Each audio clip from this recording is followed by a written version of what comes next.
With everything going on in the world, people need to be uplifted.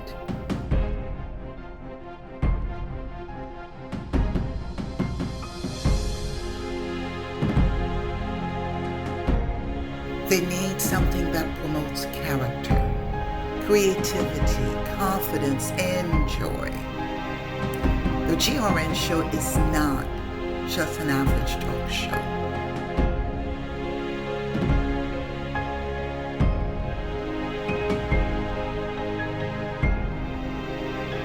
The topics are powerful and will make you think.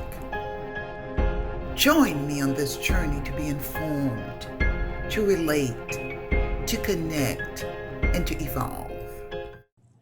Good evening and welcome to the GRN show. This week, Congress approved the second stimulus bill. And as you know, the first stimulus bill had some components of the fund for small businesses to really purchase protected, the equipment, personal protected equipment, as well as, to really pay for payroll and so forth. There are still some provisions on the first stimulus, the first CARES Act bill, where individuals as well as the businesses still have benefits, but they will expire on the 31st of December. So now that we have a second bill, I really think many of the small businesses have anticipated that. We're not quite sure what the provisions entail. They're still kind of finalizing things. But I thought tonight would be a great opportunity to really talk about that, because I've always believed that small businesses, they really are the engine of our economy. It's a cliche, and I'm sure many of you hear it quite often. But imagine they're the one that employs, they create jobs in our community. And when people have jobs, obviously, they're able to purchase products, services, and so forth. So really, we've taken a big hit in 2020. And with 2021 coming in, I'm hopeful that it's going to be a better year. So tonight, we have two guests who are going to really talk to us about what can small businesses expect. They have some advice they're going to give you. So without further ado, let me introduce my very first guest, Claude Louisin, who has been, he's been teaching entrepreneurship with Florida Atlantic University. From what I understand, Claude mentioned he's a serial business owner. Therefore, he's had many businesses over the last few years. And lastly, he serves as a manager of economic development for one of the local municipalities. Welcome and good evening, Claude. Well, Gitel, it's always a pleasure to see you. And I'm very excited to be here. Congratulations on this endeavor. Thank you so much. And our second guest is James Richardson. And James has traveled around the country really as he is a professional turnaround management and strategy consultant. And I know last few years, James has traveled around the country, really helping small businesses really get back on track. And he's done a really great job. He is also an entrepreneur. He has his own business. So we're able to give you perspective, not only from entrepreneurs, but people who really have help small businesses really stay afloat and stay abreast. So I'm looking forward to this dialogue. Welcome, James. Thank you so much for such a beautiful introduction. Pleasure, and it's an honor to be here. So I'm really looking forward to our dialogue tonight. Thank you for being here. Thank you. It was interesting. I was looking at some stats, and in 2020, more than 45% small businesses were temporarily closed. That is a huge number. And I'm sure many of them, they have not yet opened, and some of them may not open. So let me ask you, Claude, tell me a little bit about what will this new stimulus bill consist of, And what lessons can we learn from the previous bill, CARES Act bill, where, funding was being allocated to small businesses? Tell us a little bit about that. The current bill is estimated to be around $900 billion. So we expect that it will cover, as you mentioned earlier, the Paycheck Protection Program, the PPP, and the Economic Injury Disaster Loan. So in essence, we do expect that there will be $600 per person. If you remember, the previous bill was $1,200. That is correct. And, there will be $300 in federal benefits for people. And out of that $900 billion, it is expected that about $284 billion will be for business.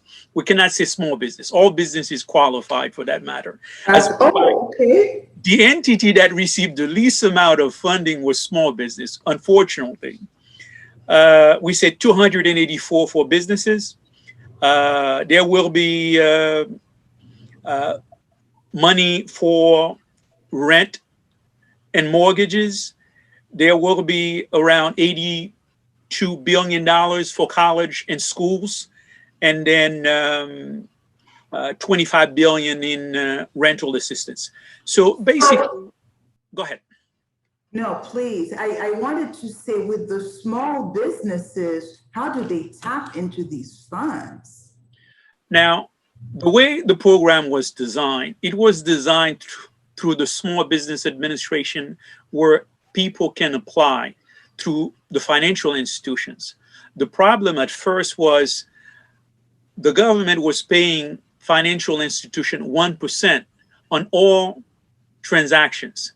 So therefore, imagine major financial institution finding more enticing to do larger loans rather than small loans. If you are a business owner and you come to, let's say, Wells Fargo or Bank of America, and you apply for a loan for $10 million versus the small business owners that come and apply for $5,000. So unfortunately, the financial institution find it more attractive to do the larger loan because they have 1% incentive, for that transaction. So as the first transaction was a serious disaster for small business. I recall. And James, when you go around and talk to your customers, particularly now, tell me, what are some of the things you tell them to stay afloat? Oh, that's a great question. A lot of small businesses, they operate under their primary focus, their functionality, the product or the service that they're offering. They kind of focus on production, service, and so forth. But one of the resources that is so overlooked is there on the federal side and on the state and on the local side, there are resources such as the Workforce Innovation Opportunity Act, which is a federal program which allows small businesses to benefit from training, or what's called on-the-job training. And those are funds, those are actual tangible funds that could be used for payroll, that could actually help.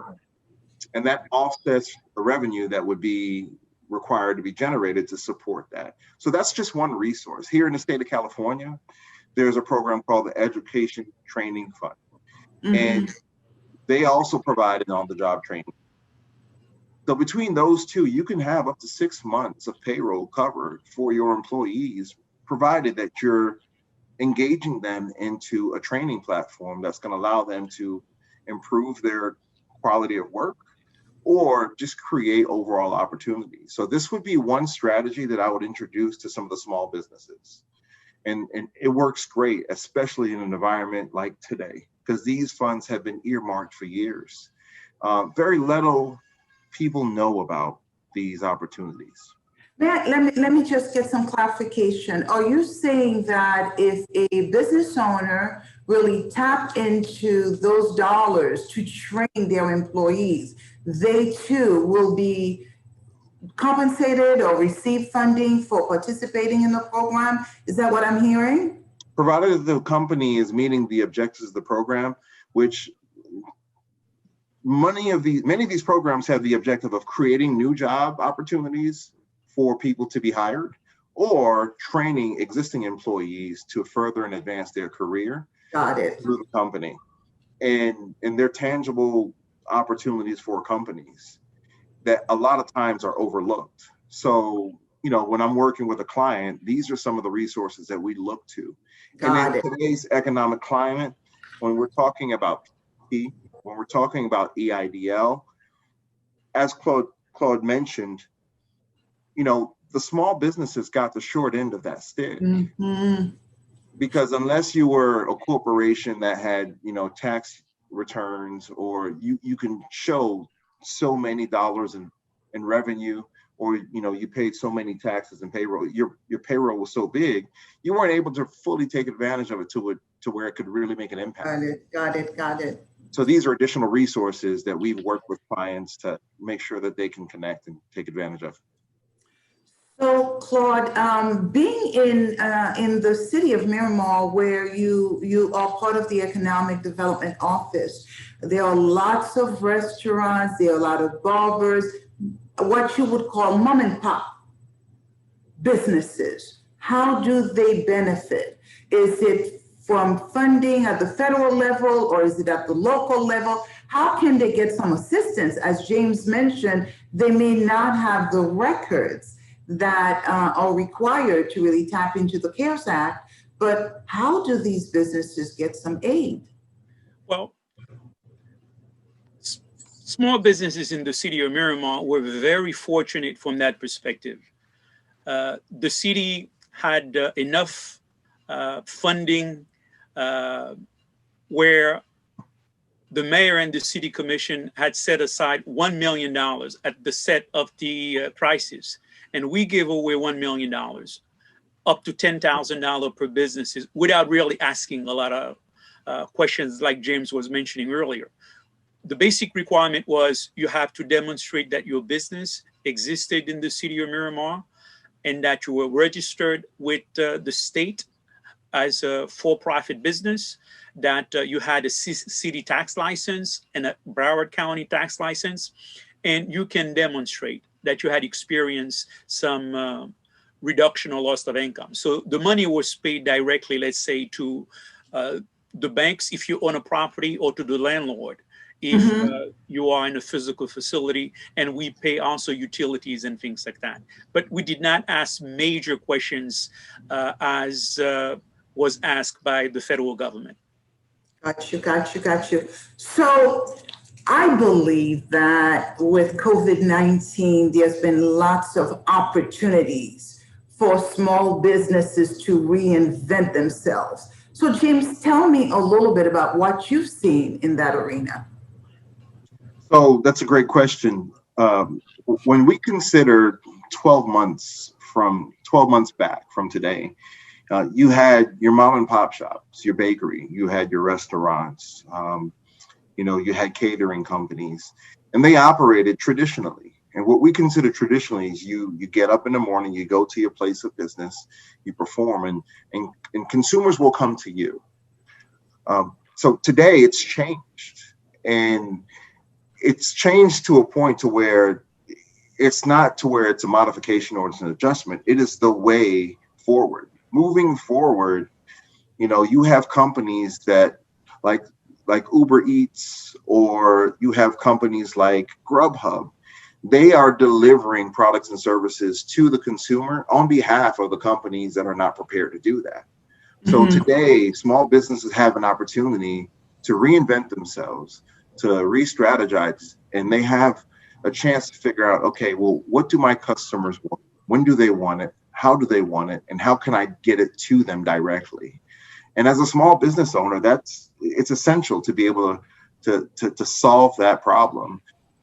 In today's environment, that's one of the most critical components. In an environment like today, when you have organizations such as Amazon that make it feasible for everyone to be a small business owner, to have their products or services delivered directly to consumers, you know, that sets a new standard. And I would encourage all small business owners to figure out a way to streamline delivery of their products and services directly to consumers. Very good point. Very good point. So, you know, obviously the county, the cities, and many of the communities, there are some how to do business with the county, the city. I imagine with the changes we are seeing in the business community, some of the training or some of those seminars and workshops will have to change as well. And I'm thinking with the, you know, the divide that is caused by technology. If I have a bakery, I never really use the computer. So tell us a little bit about what can small businesses anticipate, or how should communities handle that? Well, it's very unfortunate. There is a serious digital divide in the world today, where major businesses have a major online presence, and many small businesses, unfortunately, businesses that are owned by Latinos and Black business owners, unfortunately, too many of them did not have an online presence. So here at the City of Miramar, one of the things that we have decided to do is to, starting 2021, we will basically fund a number of online business development opportunities, giving small businesses an opportunity to have an online presence, because it's not just a choice; it's a necessity. Essential. It's a necessity. I think that's amazing, Claude, and I think you hit it right on you know, the nail on the head. 10 years ago, 15 years ago, 20 years ago, you can be a company that functioned without a website. I mean, not as well, but today it's almost, you can't be a company and not have a website. Well, today, having a website is no longer enough. You have to be able to have a website and collect payment via a website, right? And even that is no longer enough, because today our consumers want it now. When will I get my product? And I think it's an amazing initiative that the City of Miramar is engaging in. And you know, I really tip my hat to that. It's a huge initiative, and if a lot of communities, you know, really consider that as an initiative, it would really make a big difference. Absolutely. Absolutely. You know, which really brings to mind, I like the idea of really having the training for the businesses to kind of do that. But I have to tell you that, James, just like you say, a website is no longer enough. Now you're dealing with Instagram, Twitter, the whole field of social media really continues to widen the gap when you think you're getting ahead. So how is that? What can we do to really get our business owners up to speed with these, you know, the social media and technology that currently exists? That's a great question, because that's part of the training that is essential in today's business environment.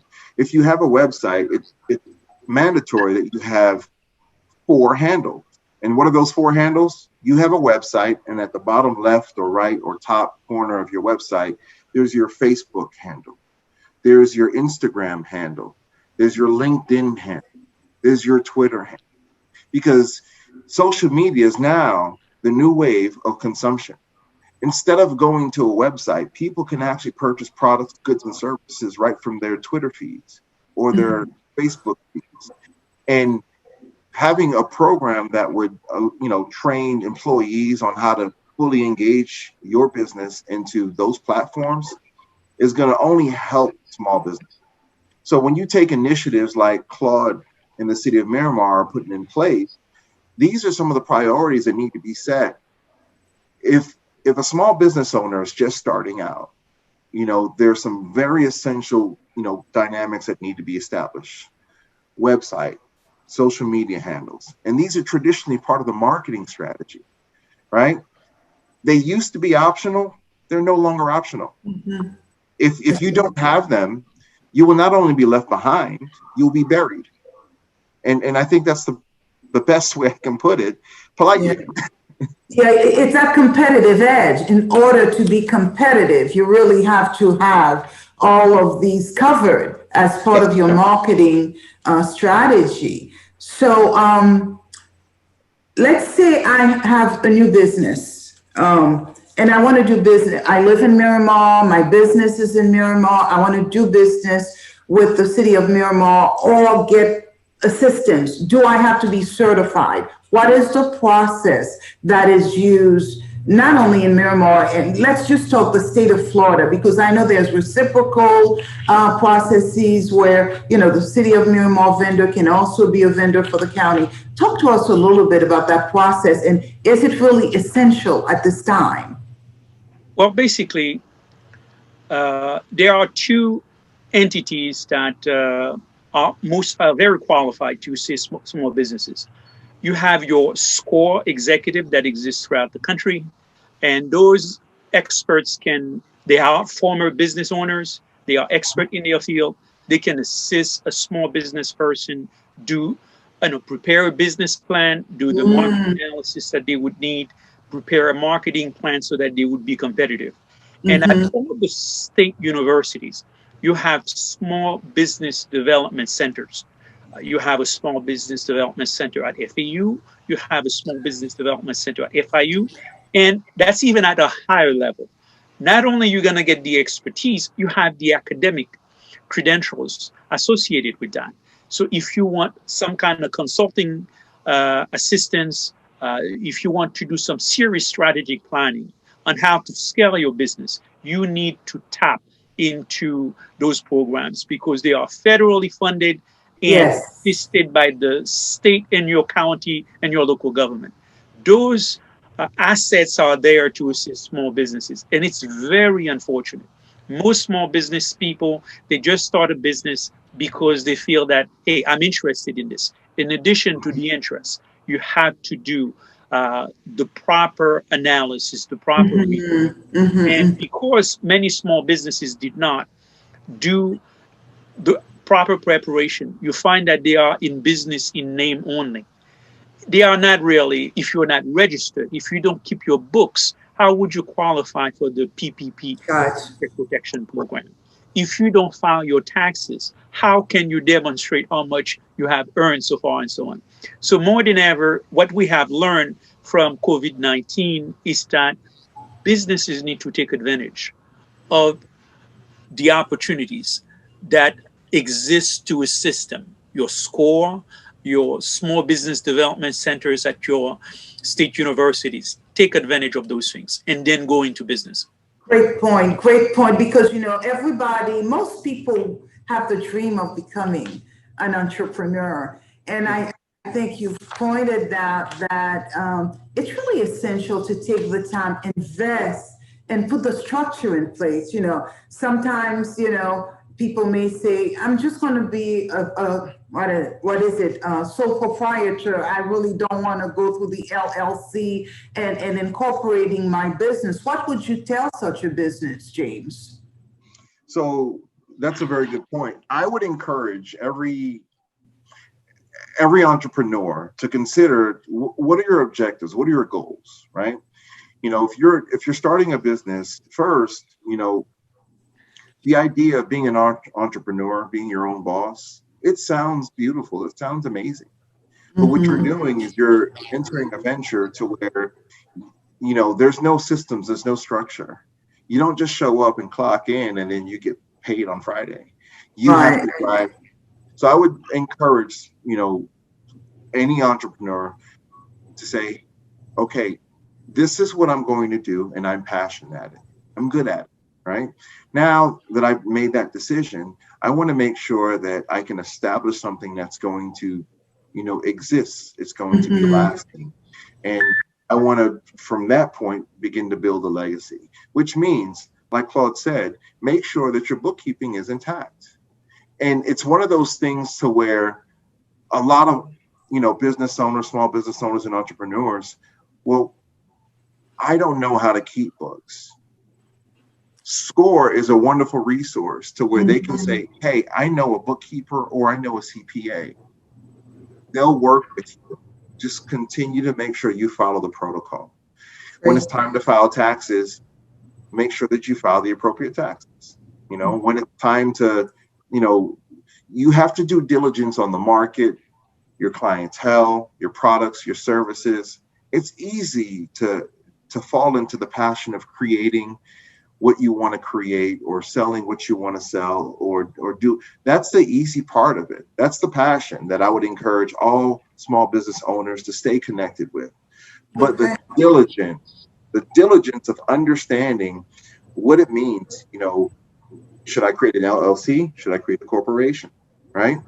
The diligence of understanding, you know, the tax laws, you know, the local tax laws, you know, taxes in Dade County versus Broward County versus Palm Beach County, right? Where do you house your business? These are things that are important, and it makes such a big difference.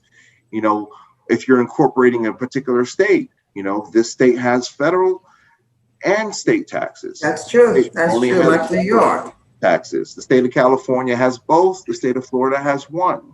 But these are things to be considered. And there are professionals, there are resources that can sit down and have a intelligent conversation with people that are prepared to start a business. But I would definitely make sure that everyone takes the time to do their diligence. Super. Now I'm going to ask both of you, if you were to leave one word to the business owners tonight, what would that word be? Looking at 2021, and we want to keep the businesses moving forward, what would be that advice? Have an online presence. The reason being why they have to have an online presence is that the data is out there. The majority of people prefer to do business online. So from that perspective, the digital world is here and it's not going away. People are going to continue to use Zoom, you know, as a way to conduct business. And many employers gonna probably consider remote, you know, have employees working remotely in order to save, you know, the cost of renting an office space. So I think the world will not go back to the way it was prior to COVID. Absolutely. Absolutely. So that online presence, I so agree with you, because usually this time of year, I'm busy shopping. I'm in all stores. Guess what? I have not yet been to one store. So the online presence is really essential. And James, what would that one word be to the business owner and to look forward to 2021? I'm going to use the word pivot, which can be interchangeable with adjust or adapt. The traditional means of doing business 12 months from today, if we look back at 2019, business is no longer done that way. Yeah. You know, going into an office, you know, people thought it was so necessary for you to show up to the office and clock in and do your work. Now, if not half the country or more, work can be done virtually. And work can be done through Zoom. You can have meetings, and there's all kinds of new softwares or technology that will allow you to be as efficient and as effective. But businesses have to learn how to adapt and pivot.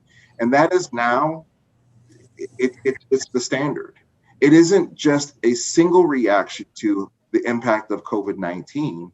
It is now the trend. Absolutely. Businesses are planning to, okay, well, if this happens, what's my contingency? I'm going to order a series of laptops, a series of hotspots, telephone devices, so that my team can work remotely from home if they need to. Instead of waiting for customers to come to us, I need to create messaging and content and deliver it directly to them. I need to get into their phone. I have to get into their inbox. I have to get onto their social media. Pivot, adapt, adjust. Adaptability. I love it. I love it. And some, you know, it sometimes it's very hard to change.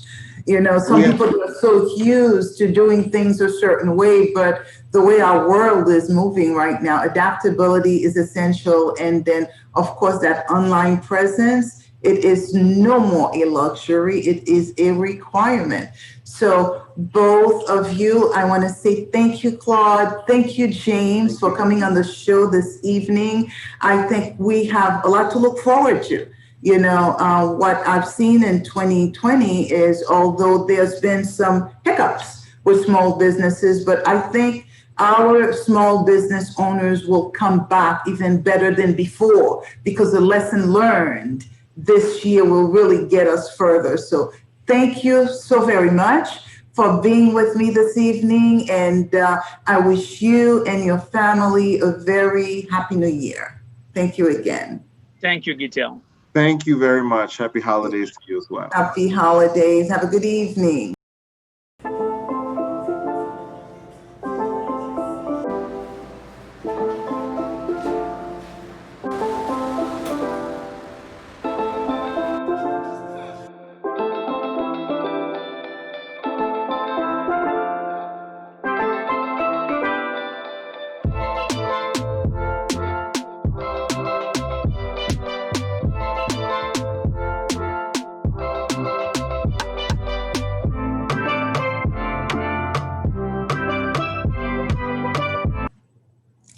Good evening, Dorothy. How are you doing today? I'm doing well. Thank you. Thank you for asking. Great. You know, we just had a very interesting conversation with James Richardson and Claude Ruizen, and we're talking about this new stimulus bill that just came out. And we were talking about small businesses, what they've gone through, and really kind of help keeping small businesses moving forward. So it was quite interesting, and I'd love to hear what you have to tell us tonight. Sure. So today, the topic in Dorothy's Coaching Corner is about business survival through the storm. Now more than ever, your team and employees need you as a leader and to set the right tone. Business owners today are facing a difficult time and possibly even a crisis. Many companies are trying so hard to find solutions in staying open as a business. This can be a real stressful time for leaders. As a business owner and also a leader, here are some great tips to help you in sustaining your operation. The first one is, I like to go ahead and talk about, which is so important and also showing empathy, protecting your staff and employees as much as possible. With things that are happening, with many layoffs, many furloughs, you want to try to see if you can keep your team as much as possible. Also, plan and incorporate a cross-functional system or even cross-training for business-proof survival. Just in case, if you need someone to learn something, you have someone else who knows how to operate certain systems. Also, create and perform a financial stress assessment on your business and contingency plan. So in other words, you want to be in the mode of what if, which is so important. And then also the last area is perform a run through or exercise of the new plan that you've put in place with top management and teams to have in place for business protection. So those are the tips that I have for you today, especially if you are a business owner, you're a leader, you're a CEO, or someone who operates a business. Great. Well, thank you so much, Dorothy. You know, we are ushering into the end of the year, so I think those are great tips that our businesses and our viewers can take with them this evening. Really appreciate it. And this is actually our last show for the 2020 year. We're moving into 2021. Therefore, it's a great topic. I am very excited about the second bill that was approved by Congress today, and help is on the way to our small businesses. Thanks again, and we'll talk very soon, Dorothy. Talk to you next time. Bye-bye. Bye-bye. Hey guys, I never do this, but I have to tell you about this great channel that I found, Aries Vision Television. It's on Roku. It's a Haitian American channel and I love it. They have such great stuff. Movies, TV shows, children's shows, really anything you can imagine. So, I've really been binging for hours. If you are looking for something great to watch or know anybody else who's looking for something great to watch, let them know about this channel, Aries Vision Television. Well, we've reached the end of the show, and I want to take the opportunity to really thank you for being with us tonight. You know, help is underway to the small businesses as well as those who aspire to have a business. So keep watching, listen to the information, and find out what's available in your own community, because we're hoping that with this new stimulus package that was approved by Congress this week, there will certainly be an impact, a positive impact on our economies, where people can go back to work, where companies are able to function at the capacity they're accustomed to. So I want to say again, thank you. And we are entering a new year. You know, this is the end of the year. So I'd like to just think a little bit. Let's just reflect a little bit on what this year has been like. You know, I'm sure there's been a lot of good, and also not some things that are not as great. But, you know,